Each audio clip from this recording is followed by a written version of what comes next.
ఈ మధ్య బాలీవుడ్ లో రీమేక్స్ చాలా అంటే చాలా ఎక్కువైపోయినాయి. దాంట్లో ఇదొక్కటి. ధడక్ 2 ఇందాకే చూసి వచ్చిన మధ్యాహ్నం షో. ప్రాబ్లం ఏం లేదు సినిమాతోని, కానీ రీమేక్ అనే ప్రాబ్లం ఒకటి. ఇది మన తమిళ్ పెరియరుం పెరుమాల్ అని చెప్పి మూవీ ఉంది, దాని రీమేక్ ఇది. అంటే దీనికి బాలీవుడ్ హిందీ తడక అనేది గట్టిగా గుమ్మరించిండ్రు. సో అనిపించింది సోషల్ యాక్టివిటీస్ చుట్టూ తిరుగుతూ ఉంటది అండ్ లవర్స్ ది ఎట్లుంటది అనేది బాగా చూపెట్టింది దాంట్లో. అండ్ రాగా రస్టా ఉంటది, అది కొంచెం మిస్సింగ్ అనిపించింది. రా రస్టిక్ ఉన్న ఫిలిం ని మీరు ఎందుకు ఇట్లా ఎంటర్టైన్మెంట్ అండ్ ఎంకరేజ్మెంట్ చేస్తారు మ్యూజిక్ పెట్టి అన్నట్టు అనిపించింది నాకు. కానీ ఏది పెద్దగా నచ్చాడు. ఆయనని హీరో లాగా మూవీ తీస్తే మాత్రం నాకు అస్సలు నచ్చదు. ఆయనను చూసినా నాకు పెద్దగా అనిపించదు.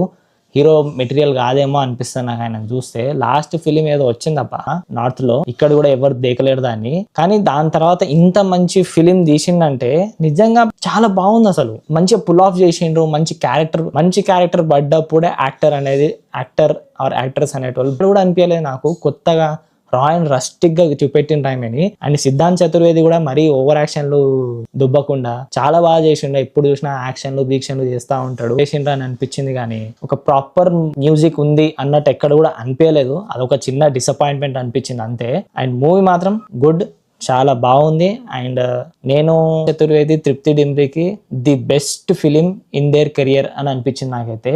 So I vote for Dhadak 2. And Kingdom విషయానికి వచ్చేస్తే మాత్రం హిందీ సినిమా చూడాలనుకుంటే ఇవి రెండిట్లో మాత్రం ధడక్ 2 పోండి. సరే ఇంత మంచిగా పుల్ ఆఫ్ చేసిందంటే వాళ్ళని మెచ్చుకోవాల్సిందే. I just love their work. Cinematography కానీ గుడ్ మూవీ. సో పక్కా వెళ్ళండి, ఇట్స్ వర్త్ ఇట్ అని అంట నేనైతే. If original Dhadak 2. So subscribe చేసుకోండి, కొంచెం like share and subscribe. Yeah, signing off from movie తక్.